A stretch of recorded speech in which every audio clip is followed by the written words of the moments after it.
What up? Back again. It's your boy Antonio, aka Crystal Lord. Back at you with another message from the stars. So, like I was saying in my last video, I felt like the energy was more of somebody else in your energy. Maybe someone who has you on their mind, maybe someone who's kind of like stalking your profile, or things of that nature, right? Or you have them on your mind strongly, because it kind of seemed like the last two videos I did were more in the same energy. This one definitely feels like someone else, more of like the person who may have been wronged in the situation. Okay, put yourself where you fit. Because I'm sure maybe somebody watching it was the person who came up against this individual, or part of that group, or part of that union and power to do whatever work they set out to do to harm someone else, right? So put yourself where you go. Okay, so the first thing I pulled was the Hermitage, which would be like someone kind of going within, right? This could be maybe you're withdrawing. Maybe this person's staying inside a little bit more. And with the bird there, right? This is giving me energy of like they're protecting something. And it could be as simple as peace, right? With the white flower there.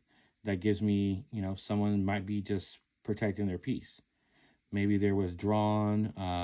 You know what I mean? Maybe people haven't seen them. But it seems like they're protecting something. And I'm going to say it looks like peace with all the white in here, okay? Someone's protecting their peace, probably from that group and that last one that I showed you who came up against them, right? But they have faith in something. Maybe that's that justice, balancing something out, right? Maybe they're going within their third eye. Looks like it's open here with the purple there, talking to their ancestors, maybe getting some downloads, some new gifts, things of that nature, spiritual gifts, right? Just becoming more aware, but also having faith. Right. And I always say that you can hear the voice of God or your ancestors or whatever you really believe in, right? When everything else is quiet. A lot of times in life, we have so many people telling us, hey, I need this, or da-da-da, do this, do that, right? Work everything. It's hard to, when you start having thoughts about something, to distinguish between your own thoughts or just thoughts popping in your head based on what others are expecting from you or wanting from you, right? Or even their own mentalities, right? Is this from my belief system, or is this someone else's belief system that I'm adopting in this moment because their influence is around me? So being alone definitely will make you hear your inner voice a little bit better, right? Your intuition. And then we got exploration. So it seems like, maybe this person's stepping out of their comfort zone if you're the person who was wronged by this group in some way. And it seems like there's people out there, but you're kind of going at it alone, right? Whatever this person's doing, they're kind of doing on their own. 2 plus 8 is 10, which is basically a big yes, cosmic yes there. So you're kind of going at it alone right now, exploring different things, right? And what's allowed you to kind of reawaken and explore is letting go of this victim mentality, okay? Seems like you're no longer claiming you are a victim in a situation.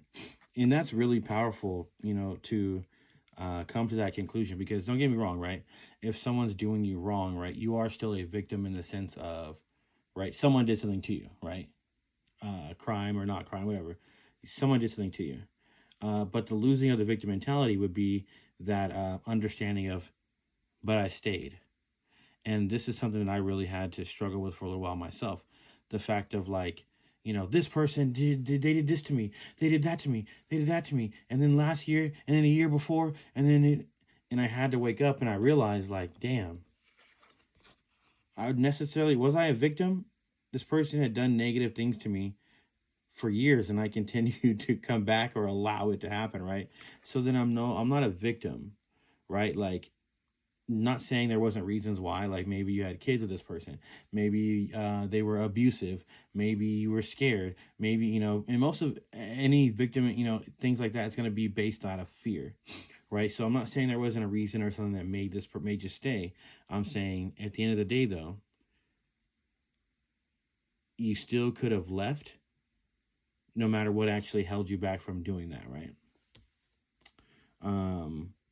And then that's also letting go of that victim mentality. Like, the biggest power I have now is that I don't have to ever let it happen again.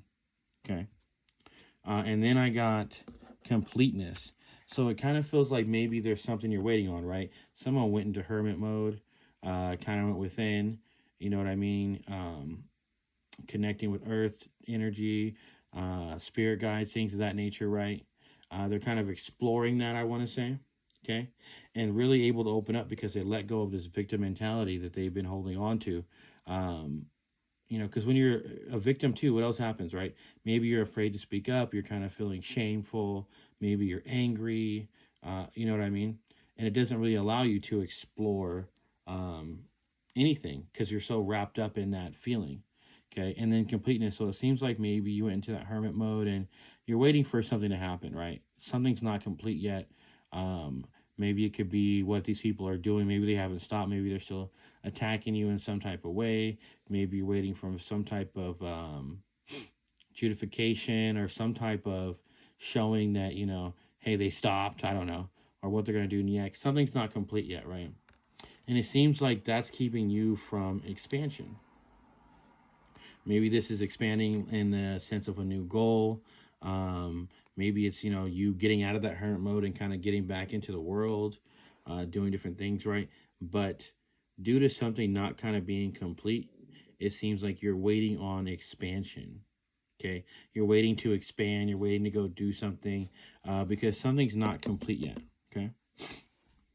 But it seems like you're still very hopeful, right? This person will be very hopeful. Cup overflowing with hope. You know what I mean? And that's, people forget, what was that movie, Prince of Egypt, with they had like Mariah Carey and Whitney Houston. They said, what'd she say? Like, though hope is frail, it's hard to kill. So you're very hopeful though that this will happen, right? That whatever this will be complete. And then you can get to your expansion, okay? But it seems like forgiveness, like you've already forgiven. And big thumbs up to whoever this is, right? Forgiveness. Because that's really the biggest thing. Or maybe this is that person wanting forgiveness. But it's in the upright, so this seems like you, another person, right? Who's maybe already forgiven their transgressors. You know, maybe you've already forgiven those people who have transgressed against you. And I love the picture here with a child and a rhino, you know, two things that you would never expect to see cuddled up together, right? A double horn rhino, which is also really rare. I think they're like endangered species list, right? So maybe this evil or whatever this person did or is doing is, you know, egregious. Like maybe it's some like unforgivable stuff. Maybe it's involving a child, who knows, right? But there's some type of unforgivable thing, I feel like, with that two-horned rhino in there, very rare, right? And then a child. And this could also signify that you did some kind of inner child healing, and that's why you were able to give out forgiveness. And remember, forgiveness isn't just about you, or about them, my bad. It's really for you. So you don't have to walk around with that burden in your heart. Because at the end of the day, let's be real, right? If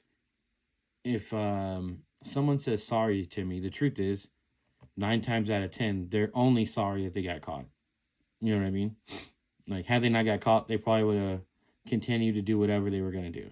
Let's be real in life, right? That's how it works. And then it's also just so you're not walking around with that burden on your heart. Because the person who did you wrong, right? I mean, unless they face like consequences through some other conduit other than you, right? They're not going to really care. They might give you some false fake apology or whatever. And I'm not saying people aren't really truly sorry. Let me back up. Because there are people who are truly sorry. But I'm just saying, more often than not, right, the sorry comes when someone gets caught. Okay? And then by that time, it's kind of like most people think mine's going to go, well, you're only sorry you got caught. Okay? But forgiveness is about you, about letting go of that burden. Okay? About freeing yourself. Mentally, spiritually, you know what I mean? Physically, anger, hate, resentment, all these things can, you know, show up in your body, right? You'll start to age faster. I'm telling you, look it up. And that's why forgiveness is so important. Okay. And even Jesus said, right, when he was being crucified, he asked for forgiveness for those actually doing it to him. And while none of us are that, perfect or in that light, I feel like that's always going to be the hardest thing, to forgive somebody who has transgressed us in a way that, most people wouldn't be able to forgive. But that just gives you a chance to shine your light out there and show people who you are. All right, though, till next time.